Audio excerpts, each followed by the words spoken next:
Hello students, welcome to a lesson through the virtual training center of the Brihan Mumbai Mahanagar Palika. My name is Shraddha teacher, and in this lockdown period, since we are not able to go to school, children, we will be doing many lessons here online through the virtual class. So come on, let's proceed to our lesson for today. So children, as promised last time, here I am back with a lesson in standard 9th, subject English, and we are going to pick up from what we left last time, and we are going to talk about clauses, and this is the second part of this lesson. And children, this is the grammar part of your lesson from lesson number 2.4 as we talked about last time. So before we go to the lesson for today, let us quickly revise what we did last time. Okay, we will not spend too much time revising because there are a lot of points that I want to cover in today's lesson. Even then, let us see what we talked about last time. So we talked about clauses. Remember, we saw what is a clause and we discussed that a clause is a group of related words which contains a subject and a verb. So whether you're talking about the main clause, whether you're talking about a dependent clause, always remember that a clause contains a subject and it also contains a verb. And it is different from a phrase also we discussed. What is the main difference? That the phrase may not contain a subject and a verb, and it does not usually contain a subject and a verb. Okay, so we brought out the difference between the phrase and the clause. We also saw in detail about what a phrase is. So a phrase is a group of words that usually go together, but they do not make complete sentence. That is, they do not make complete sense. Alright, so we discussed all this last time. We also talked about the main clause last time. So we studied what the main clause is, and we also read that together that a main clause is also called as an independent clause. Now, why is it called as an independent clause? Because it has its own meaning in a sentence. Okay, so the main clause contains a subject and a verb, and it expresses complete thought or complete action, and it can stand on its own in a sentence. We saw various examples also, children, of main clauses. Now, when we were discussing about the other kind of clause, I told you that in the other kind of clause, there are many, you can say, subsections to study about. Okay, so main clause was only one type, and that is the main clause. We also call it as the independent clause.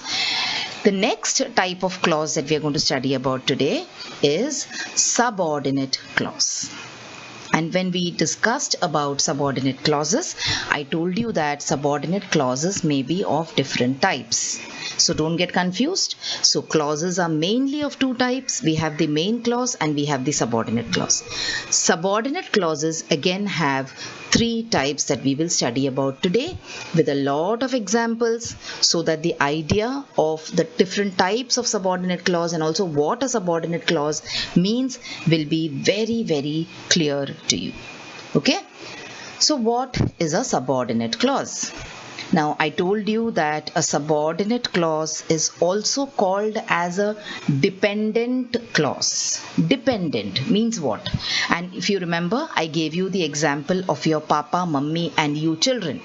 So your papa and mummy, that is your parents, they are the main clause in the house. Alright? They are independent. Whereas the children in the house, you are the subordinate clause. This is just an example, okay? Don't take it seriously. You are dependent on your parents. Till the time you're studying, till the time you're growing up, you're dependent on your parents. Okay? So this example I had given you when we talked about the main clause and the subordinate clauses. So now let us see what a subordinate clause is. So a subordinate clause does not express a complete thought. Very, very important, you can say, point to remember as far as a subordinate clause is concerned. But remember, it contains a subject, it contains a verb, okay? But it does not express a complete thought. Second most important thing, it cannot stand alone. Cannot stand alone means If the main clause is not there, then the subordinate clause will not give you much meaning in the sentence. The subordinate clause will not be able to tell you too much about the meaning of the sentence. Then we also discussed that it is also called as the dependent clause. Okay, so the subordinate clauses are also called as dependent clauses, and it depends on the rest of the sentence to support it. Why is it called dependent clause? Because it depends on the rest of the sentence to support it. Okay, so this is the meaning, and you can say definition and all the points concerned with the subordinate clauses. So a subordinate clause does not express a complete thought, it cannot stand alone, and it is also known as the dependent clause, and it depends on the rest of the sentence to support it. Okay, so these are the points related to a subordinate clause. Now, understanding what a subordinate clause is good enough, but remember, I told you when you talk about subordinate clauses, there are different types of subordinate clauses that we will have to look at. Don't worry, it is not going to be difficult, and even if you find it difficult, I'm going to make it very simple and easy for you here through this particular video.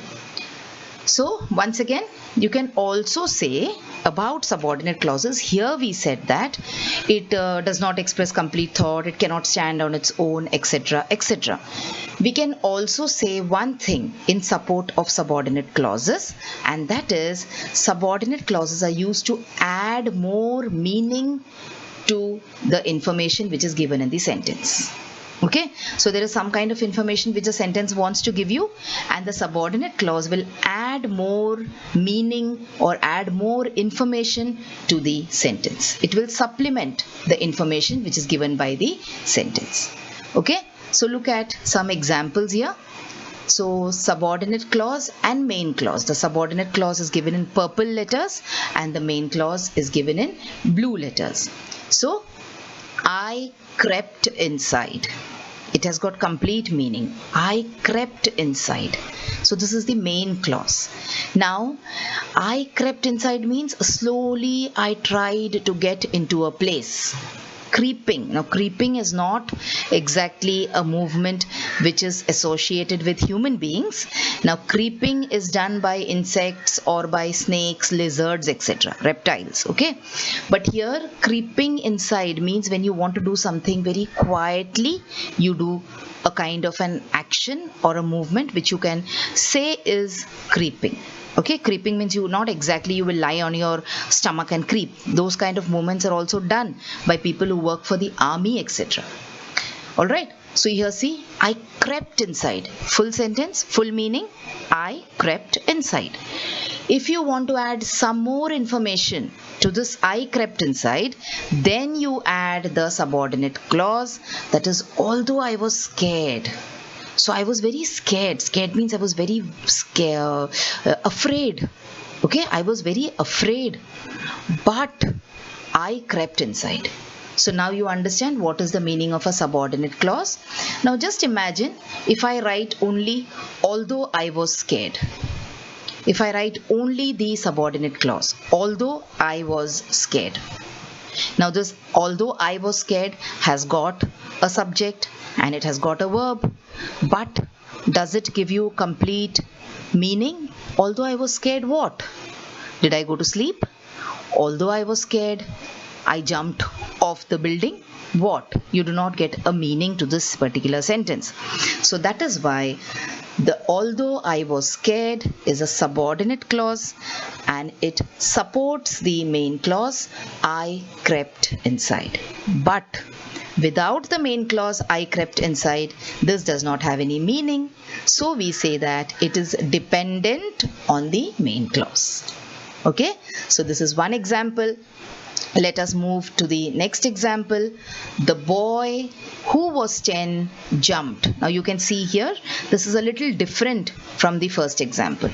In the first example, the subordinate clause was bunched together and the main clause was separate. But here you will see, the boy jumped. This is the main clause. The boy, half of it is before the subordinate clause and half of it is after the subordinate clause. So the boy jumped. This is the main clause.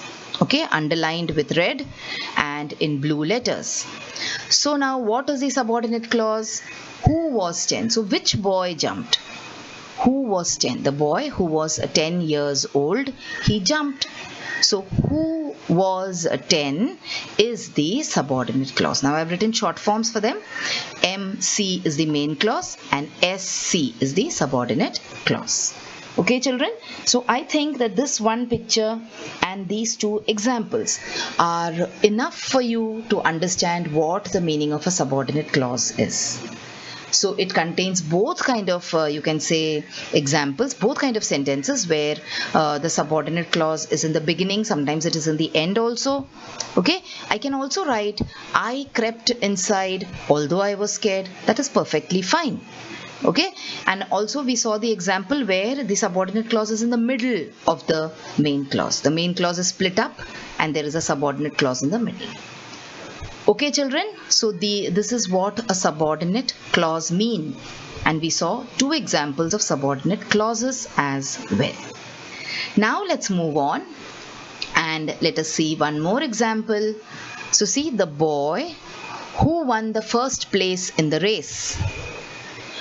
So this is the boy. So this is the main clause, this is the boy. Who's the boy? The boy that you can see standing here in the picture is the boy. So what information do you want to give about the boy? So this is the boy who won the first place in the race. So he came first in the race. See, that is why he's so happy. Look at his expression. So this who won the first place in the race, it does not have any complete meaning. That is why it is called as the subordinate clause. Okay? So I hope the idea of subordinate clauses are clearer to you. See, children, I show you maximum number of examples so that you understand how these ideas are used in real life. Okay, to understand grammar, it is extremely important for you to understand the examples. If you know the definition but you do not know how to use it, then it is of no use. So language is about using. Okay, so you just know all the definitions, you know what the definition of a noun is, but you cannot identify a noun, is of no use. That information or that knowledge, as far as language is concerned, is worthless. Okay, that is why we look at as many examples as possible. See, I want to go to the beach this weekend. So I want is the main clause. You could also say I want to go to the beach can also be the main clause. Okay, here both of them will be right. I want can be the main clause, or I want to go to the beach can also be the main clause. This weekend then will become the subordinate clause, or to go to the beach this weekend can become the subordinate clause. Alright, so this is one more example. So I hope the idea of a subordinate clause is clear to you. So once you understand what a subordinate clause is, immediately you will be able to pick out the main clause and vice versa. So if you understand what subordinate clause is, automatically you will know what a main clause is. Okay, and if you have understood what main clauses are, automatically you will know what a subordinate clause is. Okay, children? So now let's move on. Let us look at a few more examples. After she picks me up, Mum is taking me to buy shoes. So now tell me, which part of the sentence makes complete sense? Yes, the mum is taking me to buy shoes makes complete sense. Okay, so the other part, after she picks me up, is the subordinate clause. You will also see that there is a comma which has been used and it separates the main clause from the subordinate clause sometimes. Look at the next one. I first met her in Paris, where she lived as a small child. Now there is some kind of patch which has come up here, so let us skip this example. Let us look at the first example only. So after she picks me up, Mum is taking me to buy shoes. So we have one main clause here and one subordinate clause. So children, we have seen enough examples now for subordinate clauses. Let us move on to see what are the different types of subordinate clauses. So I told you there are 3 types of subordinate clauses that we will study in part of today's lesson. Okay? So the 3 types of subordinate clauses are adjective clauses, adverb clauses, and noun clauses. Simple: adjective clauses, adverb clauses, and noun clauses.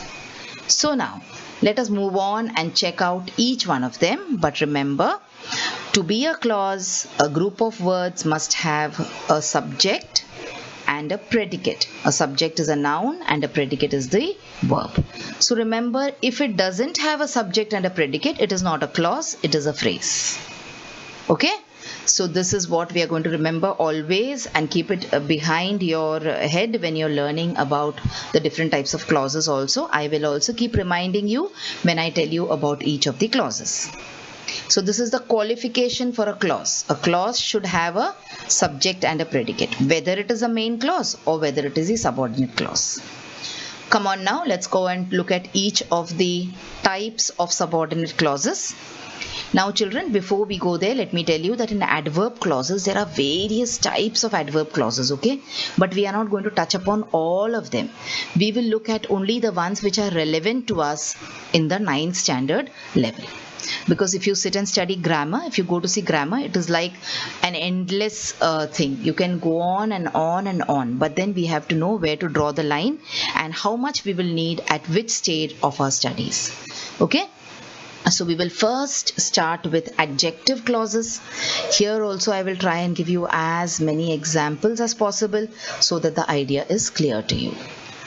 So an adjective clause is a dependent clause. Now I need not repeat it again and again. Okay, we are talking about subordinate clauses. So an adjective clause is a dependent clause that functions as an adjective. Very important this is. So an adjective clause functions as an adjective. Remember this. Okay. So now what is an adjective? An adjective modifies the noun or the pronoun. Modifies means it gives more meaning to the noun or the pronoun. So just keep this in your mind. When I give you the examples, it will be very clear to you. So see here, one example: students who study hard always get good results. So which students? When we are talking about students, here it is the noun. Students is the noun. So students get good results. Which students will get good results? Those students who study hard. So see, the student or the meaning of the student is being modified here. Alright? Adjective clauses sometimes replace the adjectives. So sometimes instead of writing the adjective clause, you can also write one adjective, but then this is the way sometimes language is used. I will give you that example also when we see the remaining part of this lesson. Okay, so adjective clause, let me tell it to you in Hindi. Adjective clause के बदले हम adjective भी use कर सकते हैं. Okay, but when we are studying about clauses, we are talking about adjective clauses. Let's see this example. An adjective clause is used to describe a noun. Very simple. So what is an adjective? Adjective describes the noun, isn't it? When we learnt about the various parts of speech, we learnt about noun, then we learn about adjective. Then we learn about verb, then we learn about adverb. Because a noun is connected to the adjective and the verb is connected to the adverb. So what is the adjective? We learnt that adjectives describe a noun. So here the adjective clause will describe the noun. Okay? So let us look at an example. The car. So here the car is the noun. Okay? What car? The car which is blue. So blue is the adjective. So which was blue? Here is the adjective clause. Like I told you, you can also say the blue car belonged to Ethel. Okay, that is also correct. But since we are learning clauses here, we are turning this adjective into an adjective clause, and I am teaching it to you. Once again, an adjective clause is used to describe a noun. So an adjective is used to describe a noun. So an adjective clause is also used to describe a noun. So the car is the noun here, which is being described as blue. So the blue is the adjective. So the blue car. So instead of saying the blue car belonged to Ethel, we are saying the car which was blue belonged to Ethel. So here the blue adjective becomes the adjective clause because some more words are added to it. Okay, children? So this is the meaning of an adjective clause along with an example. Let us look at this now, so you will understand easily how an adjective can be changed into an adjective clause and vice versa. So the angry tiger snarled at me. Just now I told you, the blue car belonged to Ethel. So there blue was the adjective. Here see, the angry tiger snarled at me. So which tiger? The tiger who was quiet? The tiger who was happy? The tiger who was hungry? No. The angry tiger. So angry is the adjective which is describing the tiger here. Isn't it? See how we have changed it and made the adjective into an adjective clause. So we have written, the tiger that was angry snarled at me. So see, the angry became that was angry. One word became a group of words and so it became a clause. Alright. So once again, the tiger that was angry. So that was angry replaces angry here. And it describes the tiger. So it is an adjective clause. Alright. So I hope this explanation satisfies you. Let us look at some examples now. So the person who wrote the book is my sister. So the person is my sister is the main clause that we know already. So who wrote the book? Which person? Or the person? What is important about the person? Okay, so the person who wrote the book is my sister. So we are talking more, giving more information about the person. Alright, the person who I am calling is my sister. Again, same example but with a different clause. The person is my sister, but now this time that person is not writing a book. That person is calling. I am calling that person. Next example, the desk that is broken is in the shed. So the desk is in the shed is the main clause. That is broken. So what is wrong with the desk? The desk is broken. Okay. The desk that I broke is in the shed. Alright. So here we are talking about the desk and we are saying the desk which I broke is in the shed. So these are all examples of adjective clauses. Okay. Moving on, let us talk about adverb clauses. Adverb clauses, like I told you, adverb clauses are clauses which will talk about the verb. So when we talk about the verb, that is when we talk about the action in a sentence, we want to know when the action happened, where the action happened, how the action happened, in what manner the action happened, and to what extent the action happened. So reason we want to know the time, we want to know the location. Okay, so then all these clauses will become adverb clauses, isn't it? So let us see. An adverb clause is a subordinate clause that modifies a verb, remember. Just like adjective clauses modified the nouns, the adverb clauses will modify the verb, the adjective or another adverb.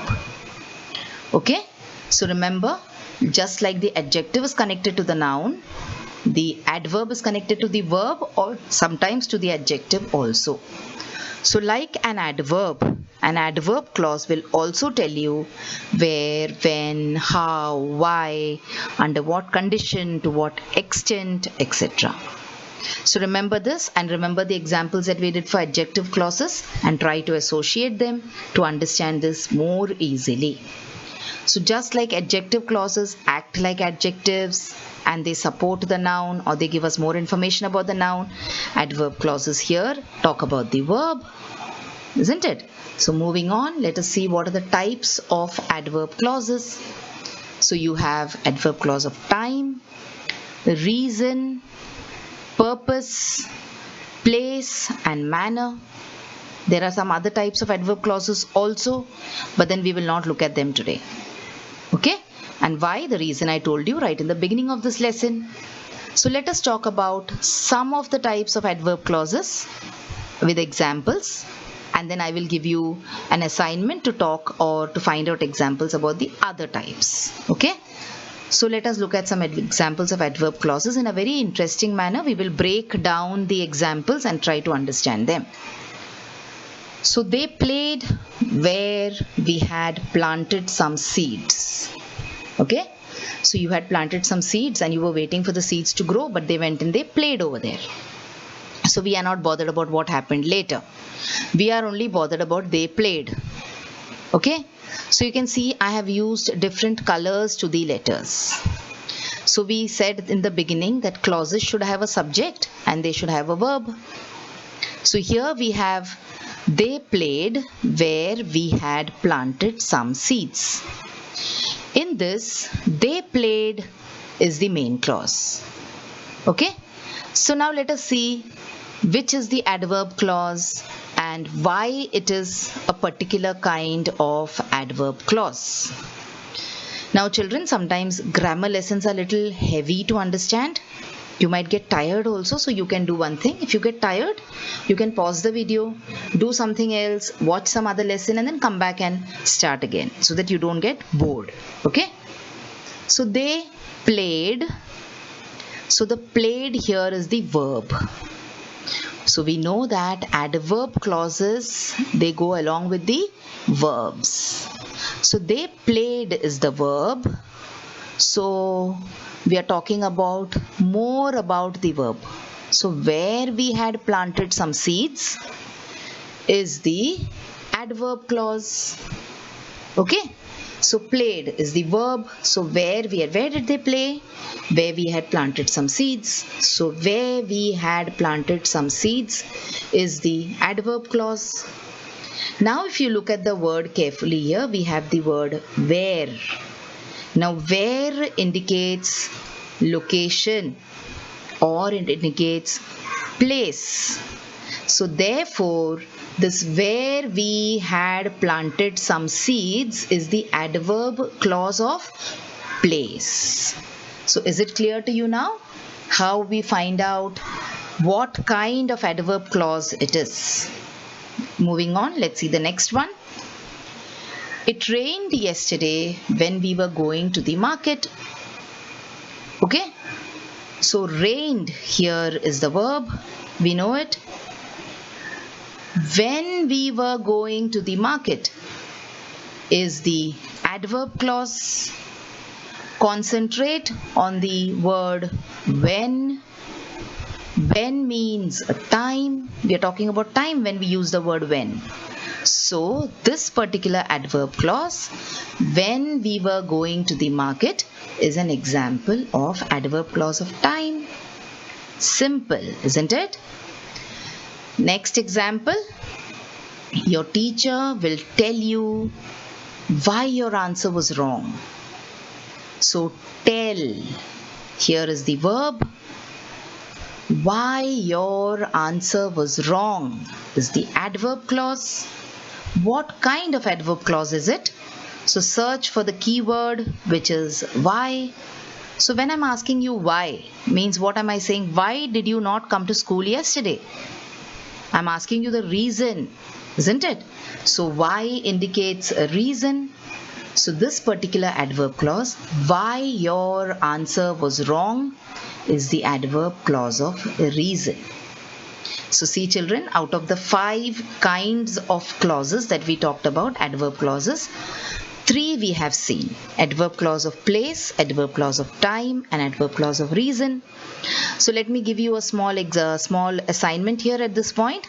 The remaining 2 types, that is, let us look back at what we did. The remaining 2 types, that is time we saw here now, reason we saw here, and place we saw. Okay, so adverb clause of purpose and adverb clause of manner. Try to find out one example at least each. So this is your assignment as far as adverb clauses are concerned. So children, we have done this. Let's move on and let's go to the next type, the third type of clause, which is the noun clause. Again, very simple. So when we started off with the lesson, it was looking difficult, but now see, it has become so simple. So a noun clause contains a subject and it contains a verb. This we all know. All types of clauses contain a subject and a verb. So like the adjective clause and the adverbial clause, it cannot stand by itself in a sentence. Why? Because it is a subordinate clause. It must be a part of the complete sentence and it should take the place of a noun. This is important for us to understand. So just like the adjective clause took the place of an adjective, the noun clause will take the place of a noun. Let us see how, and let us see what words the noun clauses begin with usually. So noun clauses begin with how, that, what, whatever, when, where, etc. Okay? Let us look at this example. The idea will be perfectly clear to you. So the noun clauses, they can replace a noun or sometimes a pronoun also. Now let us analyze this particular sentence. I heard that they had a baby. Let us try to analyze this particular sentence. I heard that they had a baby. So remember, the noun clause replaces a noun or a pronoun. Okay, so replaces means what? Takes the place of. In place of the noun or the pronoun, you sometimes make use of the noun clause. Alright, let's see how we can rewrite the sentence. So I can say that instead of I heard that they had a baby, I can also say I heard something. So what is the something? What did I hear? I heard that. Instead of the something, I am saying that they had a baby. So I am replacing the something, which is a noun, with they had a baby. So that they had a baby becomes a verb, noun clause here. Okay, so whenever you're using a group of words to replace a noun or a pronoun, then that becomes a noun clause. Let us take some examples. You will understand, but once again, each time I repeat, every noun clause will also have a subject and a verb. An adjective clause also will have a subject and a verb. And an adverb clause also will have a subject and a verb. Why? Because they are clauses and they're not phrases. Okay, let us look at these two examples to clear up the idea. So a clause that functions as a noun is called as a noun clause. So let us look at example number 1. Whatever you wish is my command. So there is a genie who's saying whatever you wish is my command. So whatever you wish is the noun clause, out of which we have the subject and the verb also here. So whatever you wish is my command. So out of which whatever you wish is the noun clause. Let us look at the soldier now here, or the pirate who says, I know where the treasure is. Okay, so where the treasure is here is the noun clause. And here the treasure is the subject and is the verb. Okay children, so this was about noun clauses. So today's lesson we talked mainly about subordinate clauses and we talked about the 3 types of subordinate clauses as well. In adverb clauses, again we looked at adverb clauses of time, of place, of reason, etc. So hope the idea of clauses in totality, that is main clause and subordinate clause with its various types, are clear to you.